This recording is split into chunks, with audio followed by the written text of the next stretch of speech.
मरम मंदिर का बहुत सारे लोग हैं सनातन धर्म में पैदा हुए और राजनीति विरोधी फेंकने के लिए कहते हैं कि राम मंदिर बनाने वाले शंशावली वाले लोग हैं। उन मूर्खों को कहना चाहता हूं,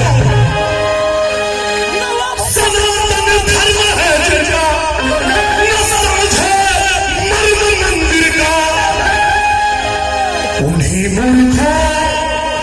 के सीने में